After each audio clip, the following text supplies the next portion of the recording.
بسم اللہ الرحمن الرحیم۔ شروع اللہ کے نام سے جو بڑا مہربان نہایت رحم کرنے والا ہے۔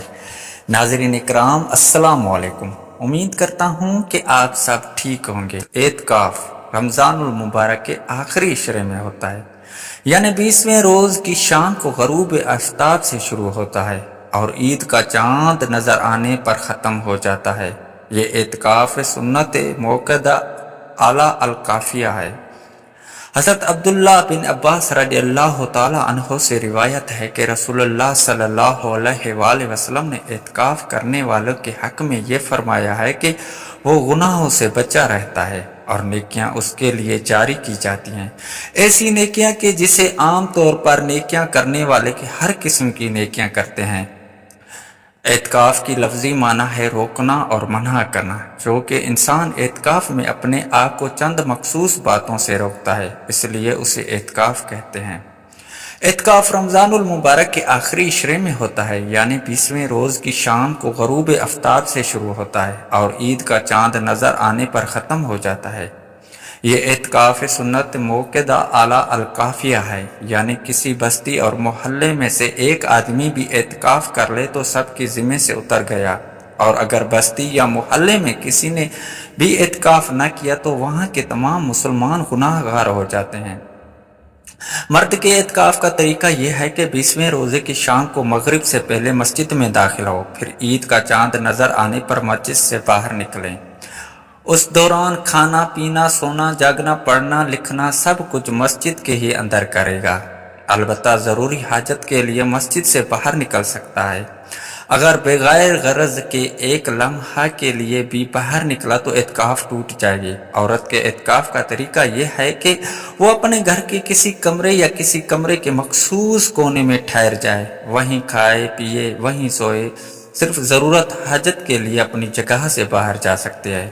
اعتکاف کی حالت میں بالکل خاموش رہنا ضروری نہیں۔ اعتکاف کی حالت میں بالکل خاموش ہو جانا اور خاموشی کو عبادت سمجھنا مکروہ ہے، لیکن فضول باتیں کرنا بھی مکروہ ہے، بس دین کی باتیں کرنے کی اجازت ہے۔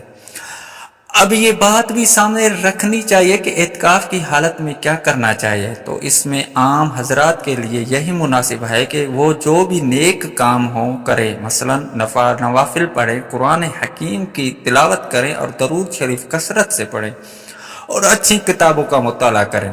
اور جو حضرات اس کے اہل ہیں ان کے لیے مناسب یہ ہے کہ وہ روزانہ کم سے کم ایک پارہ تلاوت کریں اور پھر اس کے بعد اس پارے کی تفسیر جمع ترجمہ کا مطالبہ کریں۔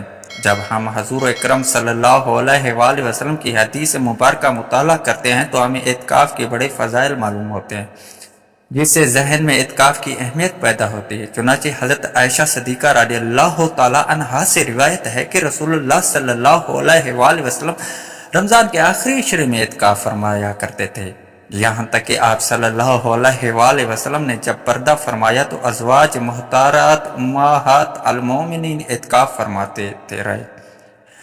ایک اور موقع پر ارشاد نبی صلی اللہ علیہ وآلہ وسلم فرمایا، جو شخص ایک دن بھی اللہ کی رضا کے لیے خوشنودی کے لیے اعتکاف کرتا ہے تو اللہ اس شخص کے دوزخ کے درمیان 3 ایسی خندقوں کے برابر دیوار فرما دیتے ہیں جن خندقوں کا فاصلہ زمین اور آسمان کے فاصلے سے بھی زیادہ ہے۔ ایک روایت میں بڑی اہم حدیث میں ذکر ہے، رسول اللہ صلی اللہ علیہ وآلہ وسلم نے فرمایا، جو شخص رمضان کے آخری عشرے میں اعتکاف کرے تو اسے 2 حجوں 2 عمروں کے ثواب ملے گا۔ بہت سے ایسے کام بھی ہیں جنہیں انسان مسجد سے باہر کرتا ہے تو اسے ثواب ملتا ہے، لیکن اعتکاف کی حالت میں وہ کام نہیں کر سکتا۔ مثلا نہ کسی کی عیادت کے لیے جا سکتا ہے، نہ کسی جنازے کے ساتھ جا سکتا ہے اور نہ کسی خیر خواہی وغیرہ کے لیے جا سکتا ہے۔ تو اس کے بارے میں حضرت عبداللہ بن عباس رضی اللہ تعالی عنہ سے روایت ہے کہ رسول اللہ صلی اللہ علیہ وآلہ وسلم فرمایا، اعتکاف کرنے والا گناہوں سے تو محفوظ رہتا ہے، اس کے لیے نیکیاں اتنی ہی لکھی جاتی ہیں جتنی کرنے والے کے لیے۔ اللہ رب العزت ہمیں رمضان المبارک کے آخری عشرے میں تمام نیکیاں سمیٹنے کی توفیق عطا فرمائے۔ جزاک اللہ خیر۔ امید کرتا ہوں یہ ویڈیو آپ لوگوں کو پسند آئی ہوگی۔ ویڈیو کو لائک کریں، چینل کو سبسکرائب کریں اور جڑے رہیں اسلامک ویڈیوز کے ساتھ۔ جزاک اللہ خیر۔